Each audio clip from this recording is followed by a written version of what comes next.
U.S. Secretary of Defense Pete Hegseth is in Japan. He's basically the American defense minister. He's in Japan and he has been sent by President Trump himself.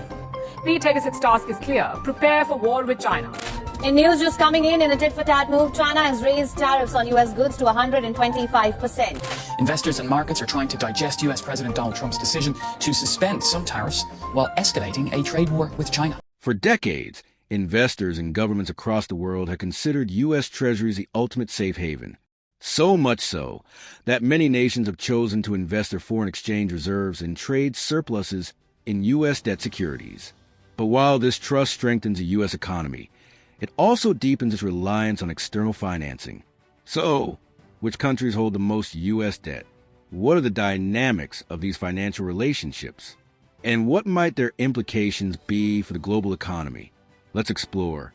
U.S. Treasury bonds have long been regarded as risk-free or reference assets by global investors and central banks alike. This trust originates in the post-World War II Bretton Woods system, where the U.S. dollar was established as the global reserve currency. The strength and perceived stability of the U.S. economy further reinforced this role. Yet, in recent years, that confidence has occasionally wavered, shaken by rising protectionism, trade wars, geopolitical tensions, and growing economic uncertainties.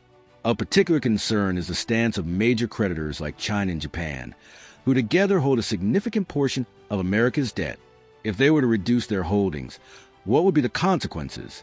To finance its persistent budget deficits, the United States has long depended on a combination of domestic savings and foreign investment. By early 2025, publicly held U.S. Treasury debt is projected to exceed $33 trillion, with foreign investors holding around $7.5 trillion of that amount. The remainder is owned by U.S.-based institutions, individuals, and sovereign entities. The largest foreign holders are primarily East Asian nations and European financial centers.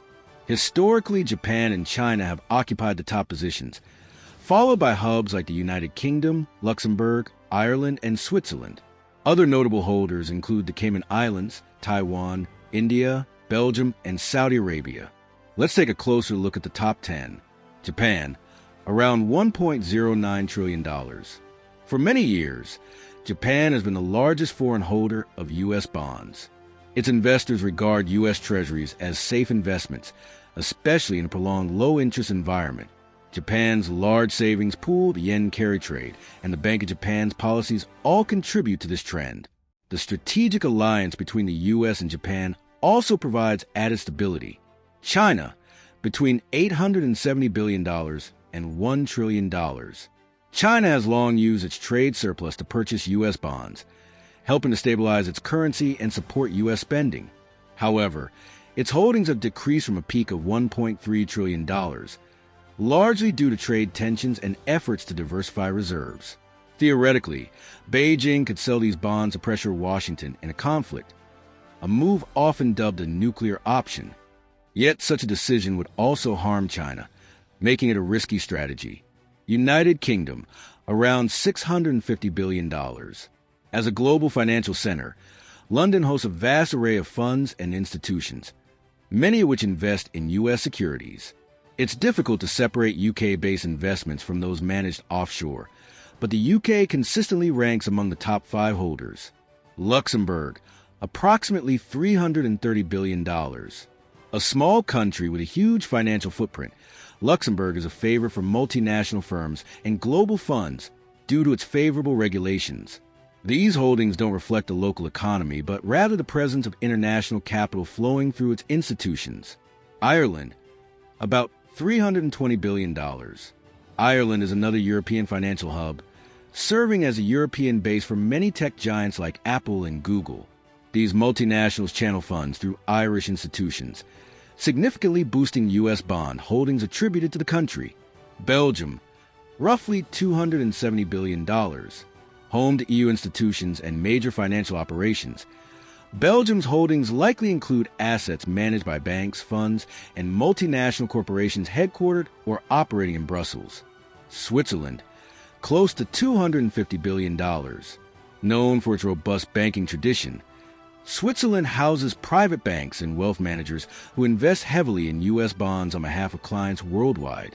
Cayman Islands, around $240 billion.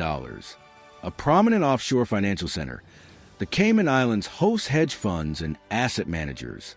While the actual owners of these bonds may be elsewhere, they are recorded under Cayman's name in official data. Taiwan, approximately $220 billion. With strong economic ties to the U.S., Taiwan Central Bank and institutional investors use U.S. bonds to manage their reserves and stabilize trade flows. India, around $210 billion. India's growing foreign reserves and ambition to diversify them has led to increasing investment in U.S. Treasuries. As its economy expands, so does its presence among America's top creditors. Other countries like Brazil, France, Germany, Saudi Arabia, Singapore, and Mexico also hold significant volumes, typically between $100 to $200 billion. Together, foreign holders account for roughly a quarter of U.S. public debt. This intricate web of financial interdependence binds the global economy tightly to the United States. It also serves as a double-edged sword. The U.S. benefits from low borrowing costs due to the dollar's status as the world's reserve currency. But if major bondholders, especially China or Japan, begin offloading U.S. bonds, it could drive up interest rates, unsettle financial markets, and strain Washington's fiscal plans. Such scenarios are not just theoretical. Whenever U.S.-China trade tensions escalate, speculation surges. Will China sell its bonds? This question alone can spook markets. In practice, a full-scale bond dump is unlikely. It would cause widespread losses, not just for the U.S., but also for the seller. Yet even a modest sell-off can send a message, forcing political recalibrations. It's the strategic uncertainty that makes U.S. debt such a sensitive topic. So, does foreign ownership of U.S. debt represent an economic weapon?